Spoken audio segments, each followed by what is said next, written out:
Okay, so it's Cat Stanley, Space Demon, coming at you again. And today I want to dive into a mound of Gene Simmons bullshit with regards to the departure from Kiss of original guitarist Ace Frehley. Now, if you're a Kiss fan, you're probably familiar with the story. Prior to the recording of Creatures of the Night, Ace decided to leave the band Kiss to embark on his own solo career. And as the story goes, they went ahead and recorded the record with session guitarists, including future full-time guitarist Vinnie Vincent. They put Ace's picture on the cover to promote the record. And as the story goes, Kiss guitarist Paul Stanley did make a last-ditch effort prior to the recording of that album to try and convince Ace to remain in the band. He drove out to Ace Frehley's house. I think he was living in Connecticut at the time. They had a heart-to-heart talk.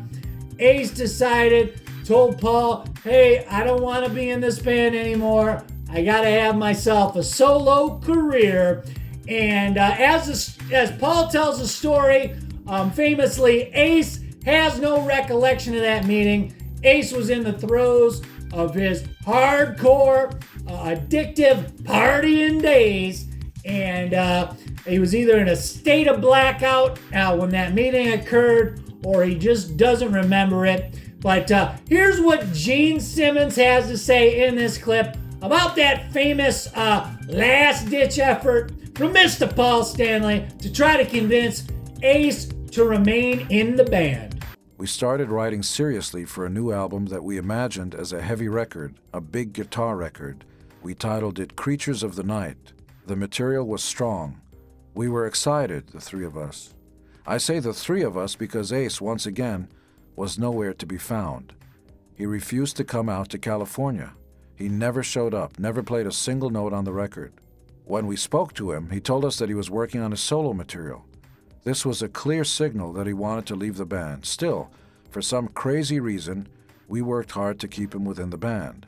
At one point, Paul drove up to Ace's house to find out what was wrong. Ace launched into a long speech about how he needed a solo career. Paul very reasonably told him he could have both.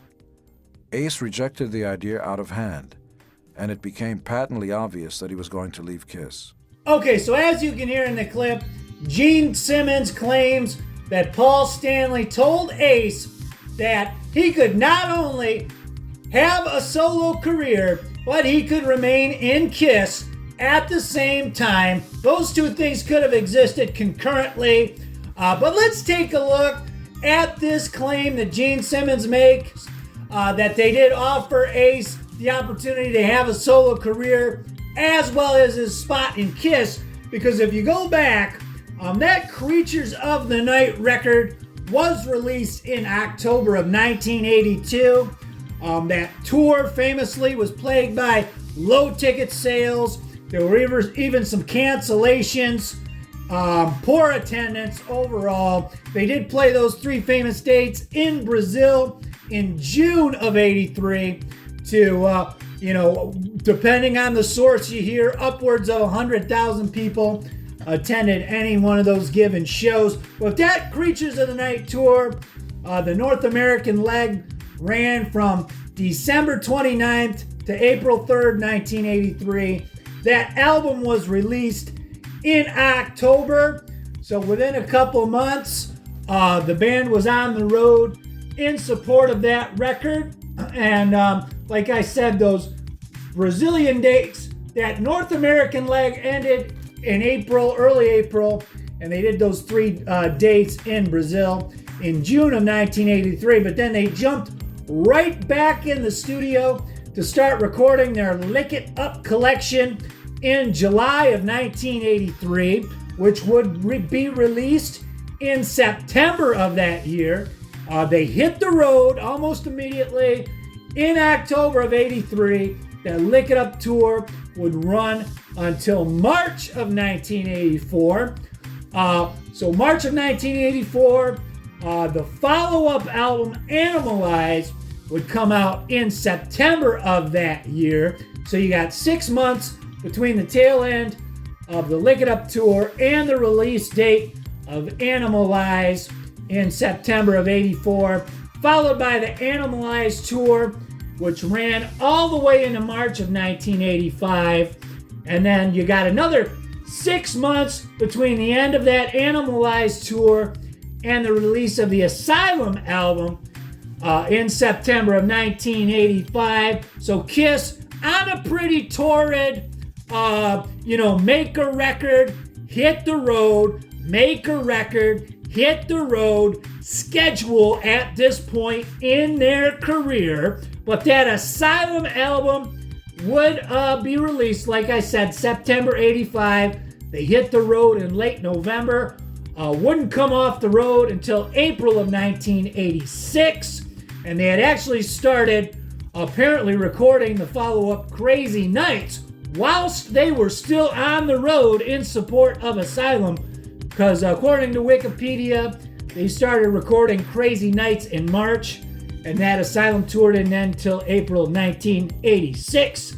And Crazy Nights would be released on September 21st, 1987. And that tour would last all the way until October of the following year. So you can kind of get a feel for how busy Kiss was during this period in the 1980s, this 6-year period from the time they released Creatures of the Night till the end of that Crazy, Crazy Nights tour.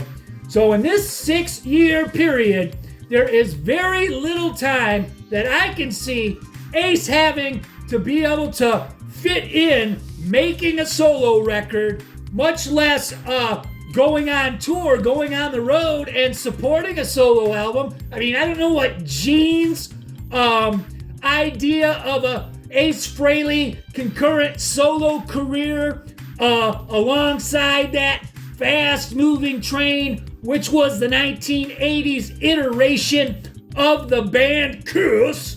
But because the longest layoff in this period that I pointed out were those 6 months periods between the end of the Lick It Up tour and the big release date of Animalize. But you gotta factor in at least a couple months to record that Animalize record, and also the 6 months they had between the end of Animalize tour and the release date of Asylum. So maybe you figure 4 months in there, is that enough time for Ace to make a solo record? And I guess maybe play a few club dates? Is that gonna get your creative rocks off for a guy like Ace Frehley? I don't know. Would that have been satisfactory enough? Is that his idea of a solo career? I mean, I guess Paul had his little solo dalliance there in the late 80s or whenever that was, when he had did his little short little tour before he finally made his solo record. It wouldn't be until 2007, I think, that Live to Win album came out. Now, incidentally enough, Ace's first solo record outside of Kiss, the Frehley's Comet album, would not be released until April 27th of 1987, which would have been during the time they were making that Crazy, Crazy Nights album. So it's not like Ace, it would be a few years, 5 years from the time he left Kiss before he'd finally get that record out, about 4.5 years. But, I don't know if this is just Gene rewriting history, trying to portray them as the good guys, giving this olive branch. Oh, no way, Ace, you can have a solo career and just stay in the band. You can do both.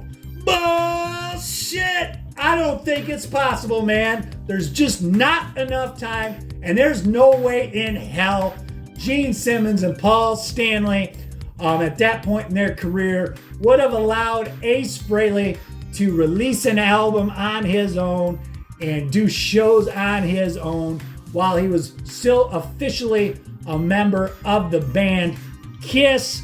because as much as they held down Eric Carr in the confines of the band, let alone a solo career, they couldn't even fucking Eric Carr had to beg just to get a lead vocal on a record, just to get his Ringo track. So that's my take on it. More Kiss bullshit from Gene Simmons. What do you guys think? Do you think if Ace had decided to remain in Kiss, let's assume he had gotten his act together, cleaned up, or whatever, could he have really maintained a solo career alongside that fast-moving freight train, which was Kiss, particularly at a time when that band were reinventing themselves and really putting a lot into this new iteration? What do you think? Would it have been possible, or is it just more rewriting of history from the tandem of Gene Simmons and Mr. Paul Stanley? More bullshit. That's the video. Hope y'all dug it, and we'll see you next time. Stanley the one-eared monster. Stanley the one-eared monster. Who's here?